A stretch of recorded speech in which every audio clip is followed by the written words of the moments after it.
Sa video natin ngayon mga maestro ay pag-usapan naman natin itong salary upgrade. Ito po ay from salary grade 11 ay magiging salary grade 15 na po ang entry level ng isang teacher 1. So ito po ay bagong Senate bill mga maestro. So good news po ito, no? Pero sana nga sabi natin ay hindi lang hanggang bill, ano? Sana man kahit paano ay umusad at kahit paano ay maging isang ganap na batas. Ayan. Pero wala tayong magagawa mga maestro, no? So wala tayong magagawa kundi mag-antay lang, no, kung ano magiging development dito. Basta ang purpose lang po natin, kaya po ginawa tong video ito, at least ma-inform po kayo, no? Ma-inform po lahat ng kamaestro natin diyan na mayroon pong isang bagong bill po ulit ngayon, no? So ang primary author po dito mga maestro ay walang iba po kundi si Senator Ramon Bong Revilla Jr., no? Kung maalala po ninyo, si Senator Bong din po yung isa sa primary author din ng ating teaching supplies allowance na naging 10,000 na po, or magiging 10,000 na po next school year na po mga kamaestro. So, kung malala rin po ninyo sa ating channel, meron din po tayong ginawang vlog before. Meron din isa taas din po ng entry level ng isang teacher 1 from salary grade naman, from salary grade 11 naman yon to salary grade 13. Yun naman po yung Senate Bill 2827 na kung saan ang primary author naman po ay si Senator Win Gatchalian, ano po mga kamaestro. Pero tingnan po natin yung status noon. So until now ay pending pa rin. Hanggang sa ito na naman, meron na naman pong isang bagong, halos kapareho lang, no? Halos bago yung ito nga po yung Senate Bill number 2853. Ayan, nakalagay yan, introduced by Senator Ramon Bong Revilla Jr. Ayan. So ang po niyan, ang buong title po ng Senate Bill na yan ay ito, no, institutionalizing the career progression system for public school teachers and appropriating funds therefore. Ayan. So kung titingnan po natin ang status po niyan, ayan. So national ang scope, and then ang status po niya is pending in the committee. Ayan. So ito po ay na-file noong November 4, 2024. Ayan. So pending na po siya sa committee. Ayan. Ayan, so hindi ko na po isa-isahin mga kamaestro ang buong detalye ng Senate Bill na ito kasi medyo haba po itong video natin. So, anyan naman po yan. O, pwede nyo pong i-replay yung ating video, or pwede nyo rin pong i-search mismo, no, para mabasa nyo yung kabuuan ng Senate Bill na ito. Ayan po yung parts niya. So, pupuntahan na po natin yung pinaka-importanting parts. Siyempre, sa bawat bills na ganyan, napakalaga na malaman natin. Ano ba yung pagkakaiba niya sa current po na salary natin, ano po, sa current na promotion po natin. Yun po yung mahalaga. Yun po yung titingnan natin later on. No? Ayan. So, pinapakita ko muna po dito yung mga unang parts po ng Senate Bill. Ayan. Number 2824. Ayan.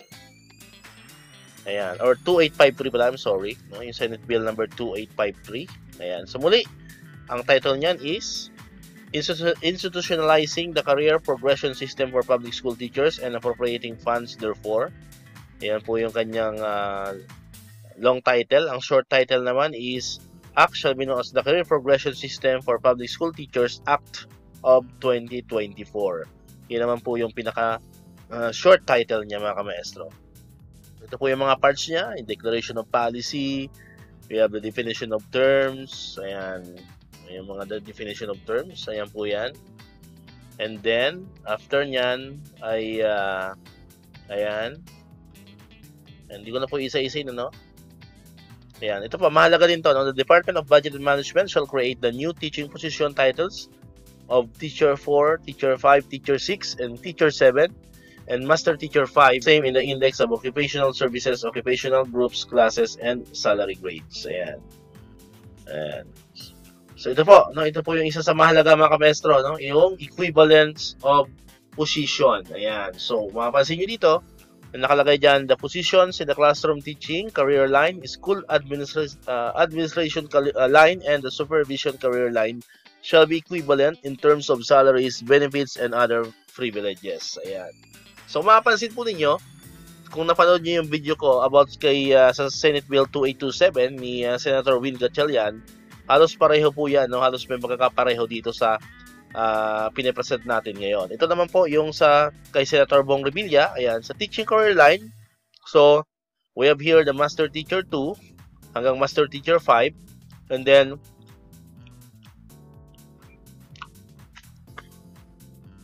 And then school principal 1 and school principal 4. And we also have here the education supervisor.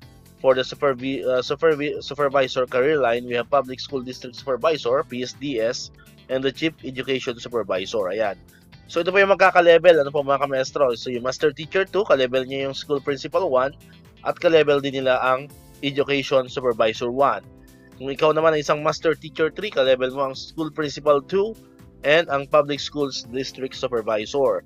So kung ikaw naman ay isang master teacher 4, ka-level mo ang school principal 3 and the chief education supervisor. And kung ikaw ay isang master teacher 5, ka-level mo naman ang school principal 4. Ayan. So yan po yung teaching career line, the school administration line, and the supervisor career line, mga ka-maestro. Ayan. So kung mapapansin po ninyo, iba siya, no? Dito sa kasalukuyang career progression, kasi dito po sa ating kasalukuyang career progression ay meron lamang po tayong the teaching career line and the administration career line, mga ka-maestro. Okay? Then, puntahan na po natin yung isa sa pinakamagandang parts or pinaka-importanting parts din na itong Senate bill na ito, yung salary grade. Ayan, kung mapapansin po natin dito, ayan, Section 8, yung salary grade, ayan, nakalagay dyan, in order to attract and retain the top talents, the present minimum salary grade level of public school teachers under the DepEd shall be upgraded from salary grade 11 to salary grade 15. So medyo mas mataas ng konti ito, no, mga maestro, kumpara doon sa Senate bill ni Senator Will Gatchalian, kasi nabanggit ko na kanina, kay Senator Gatchalian is from salary grade 11 to salary grade 13. So ito mas mataas, ano. So from salary grade 11 magiging salary grade 15 ang entry level ng isang teacher 1. The salary grade levels of those occupying higher positions shall be adjusted accordingly. So kung ikaw ay teacher 2, salary grade 12, so magiging salary grade 16. Ano po, mga ka-maestro? Kung ikaw naman isang teacher 3, so salary grade 13 yon, so magiging salary grade 17 ka na. Ano po, mga ka-maestro? So medyo mataas-taas, medyo mahirap paliwalaan to. Pero syempre, sabi nga natin, wala naman tayong magawa dito kundi maging ano lang tayo, no, optimistic lang tayo na sana, no, sana ay maaprubahan at maging isang ganap na batas itong Senate bill na ito, kahit medyo suntok sa buwan na ano. Pero tayo naman, pag si Senator Bong Revilla naman ang gumawa ng paraan yan, ay optimistic naman tayo kasi, di ba, last year nga marami na siyang naitulong din sa atin. Ano po. Pero sabi nga natin, kaya ako nabanggit na suntok sa buwan na kasi syempre malapit nang magsarado po yung ating kasalukuyang kongreso kasi mag-e-election na naman sa May. So pag yan po ay nasaraduhan na ng libro, ano po, so medyo mahirapan na po talagang maipasa itong ating itong Senate bill na ito, na siyang tataas po ng entry level ng isang teacher 1, no, from salary grade 11 to salary grade 15. Muli, ito po yung Senate Bill number 2853 na ang primary author po walang iba kundi si Senator Ramon Bong Revilla Jr. Ayan, so abang-abang lang po kayo sa channel natin kung ano po yung magiging development nito. So from time to time naman po sisilip natin yan kung ano yung status ng mga Senate bills na ipinapasa po sa Kongreso, no, especially sa higher Congress, sa Senate. Ayan, so namomonitor naman po natin yan kung ano naman yung status ng mga bills na ginagawa nila, kung yung by bill pa rin, ano po, mga kamestro. Ayan, so dito ko natatapusin tong video natin ngayon, mga kamestro. Kung di ka nakakapag-subscribe sa channel natin, click mo na ang subscribe button dyan para ikaw yung unang nakakapanood ng mga videos na na-upload natin. Katulad ito, yung mga updates pa rin about sa mga benefits ng mga teachers and other government employees. And syempre, click mo na rin ang notification bell button para man-notify ka, always updated ka pag may mga bago tayong uploaded na videos. So muli, maraming salamat sa inyong panonood at pakikinig. Once again, El Maestro. See you on my next vlog. Bye-bye!